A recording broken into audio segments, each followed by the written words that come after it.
Good afternoon po mga kababayan, ma'am sir. This is Jam, the Filipino channel, ang inyo pong lingkod. So today is January 20, 2026. At tayo ngayon ay papunta dito yan sa may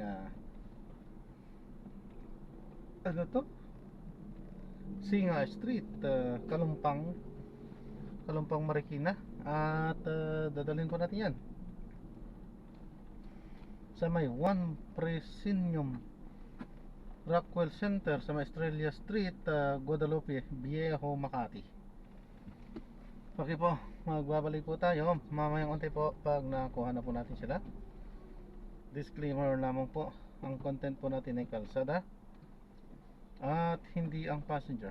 Kaya nga naman, sakasakaliman po na may marinig kayo mga pangalan ng lugar, pangalan ng tao, pangalan ng organizations, government o private man yan, ay wala pong kinalaman ng channel nito at wala pong pinapatungkulan. Lahat po ng pinag-uusapan dito ay pawang dito lamang po yan sa loob at wala pong pinapatungkulan sa labas. Okay po, magbabalik po tayo mamayang konti po pag nakakuha na po natin sila. At samantala, makinig tayo ng mga nagbabagong balita at mga talakayan habang tayo papunta doon sa ating pick-up area.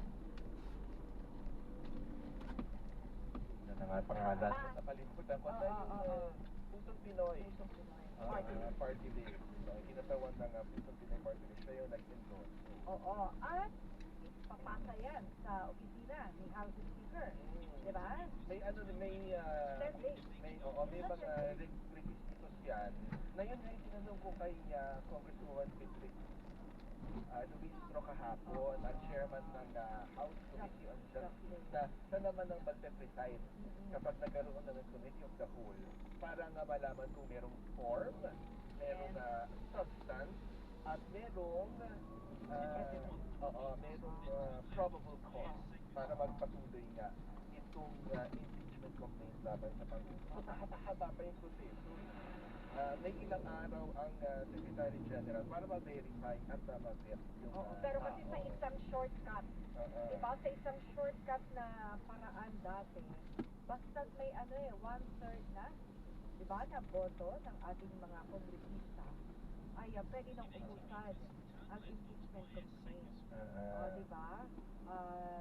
After niyan, na mapagbotohan, ay kumbaga magmasado na itong impeachment complaint at ipapasa sa Senado. Tama. Yun ang parang short na yun at yun lang yung mode of transmission na mabilis. Na yun nga rin yung apektado noong Supreme Court hearing.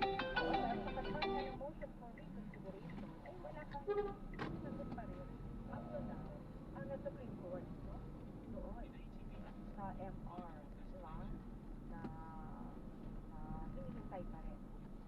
Kasi nga, diba, naglatag din ng Supreme Court ng sinasabi kasi nila parang standard para sa pag-file ng impeachment complaint. Diba?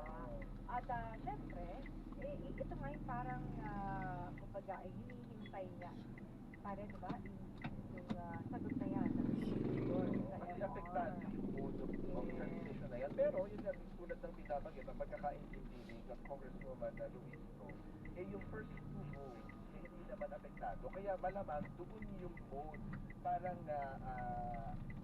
pag makita ko nga magtutuloy-tuloy yung impeachment complaint. Pero kasi, pag nag-dialog din natin nga kahapon, paano yung maugong din na impeachment complaint laban sa pangalawang Pangulo? Diba? Magsasabay din yan. Ang tinanong pa nga Ayan, kanselado. Cancel ng ating passenger to be. Kaso nga lang, mga nagbabiolate po ng mga policy, ng regulations. So nagbook sila. Alam naman nila yan. Hindi sila tanga. I mean, so sorry for the word po. Hindi naman po sila talaga sila hindi ako naniniwalang hindi nila alam. Yun ang pong ibig sabihin yan. Sapagkat lahat naman tayo marunong naman tayo magbasa. At alam naman natin yung pagkakaiba ng grab car, yung passenger at saka doon sa deliver, di ba? So alam na yan, alam na natin yan. So nagbook sila sa grab car, ibig sabihin yung passenger, at tapos papakuha lang po yung item daw. So mali yun, mali yun. Iba po yun, ibang iba, ibang iba. Ay, hindi na natin upload yan, or i-upload pa rin natin. Okay, sige, upload pa rin natin yan. So iba, kapag ano, dapat may kasamang tao. Yung ano naman ay pang-deliver ay iba yun. Mas mahal yata kasi yung pang-deliver, hindi ko alam. Or hindi ko alam. Hindi ko lang alam na. Kasi meron din naman si Grab doon, meron Lalamove, meron Joyride. Marami na po. Ayan, so maraming salamat po sa panonood. Hanggang sa muli po, ingat po at God bless. Paalam po muna pansamantala. At tayo ay gagawa na ng ibang video sa ating susunod na mission. Paalam po. So this is Jam, the Filipino channel, na ang inyo pong lingkod. Paalam po.